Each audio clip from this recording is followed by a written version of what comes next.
உங்கள் தந்திவன் தொலைக்காட்சியில் தெனாலிராமன் தினமும் மாலை 6 மணிக்கு காணத் தவறாதீர்கள்.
நடிகர் விஷால் உடல்நிலை குறித்து அவரது மேலாளர் விளக்கம் அளித்திருக்கிறார். கூடுதல் விவரங்களை செய்தியாளர் ராஜாவிடம் கேட்கலாம். ராஜா வணக்கம். அவரின் மேலாளர் இதற்கு என்ன மாதிரியான விளக்கத்தை அளித்திருக்கிறார்? முழு விவரங்களை பதிவு பண்ணுங்க ராஜா.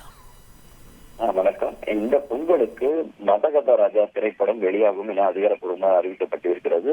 2013ஆம் ஆண்டு வெளியாக வேண்டிய இந்த படம் பல்வேறு காரணங்களால் தள்ளி போனது. 12 வருடங்கள் கழித்து மீண்டும் இந்த பொங்கலுக்கு இந்த படம் வெளியாகுவதாக அறிவிக்கப்பட்டிருந்தது. இந்த படத்திற்கான இந்த ப்ரீ ரிலீஸ் நிகழ்ச்சியில் நடிகர் விஷால் வரும்போது அவர் உடல்நிலை சரியில்லாத மாதிரி காணப்பட்டிருந்தார்.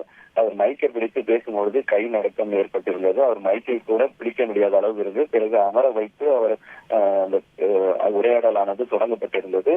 இந்த வீடியோக்கள் வைரல் ஆனது. பலரும் விஷாலுக்கு என்னதான் ஆச்சு, அவருடைய உடல்நிலையை பார்த்து அப்படி போல் மீம்ஸுகளும், மேலும் அவருக்கு ரசிகர்கள் அவர் மீண்டும் பழைய நிலைமைக்கு வர வேண்டும் என பிரார்த்தனை செய்வதாகவும் ரசிகர்கள் பதிவிட்டிருந்தார்கள்.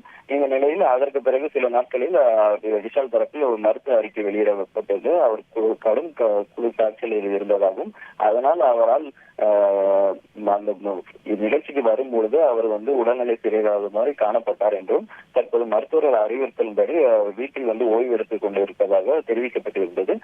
மீண்டும் அவர் இன்று மருத்துவமனையில் அனுமதிக்கப்பட்டுள்ளதாக ஒரு தகவல்கள் உலா வந்தது. இது குறித்து அவரிடம் மேலாளரிடம் கேட்டபொழுது அவர் வீட்டில் ஓய்வு எடுத்துக் கொண்டிருக்கிறார், ஓரிரு நாட்களில் முழுமையாக குணமடைந்து விடுவார் என மேலாளர் தரப்பில் தெரிவிக்கப்பட்டிருக்கிறது.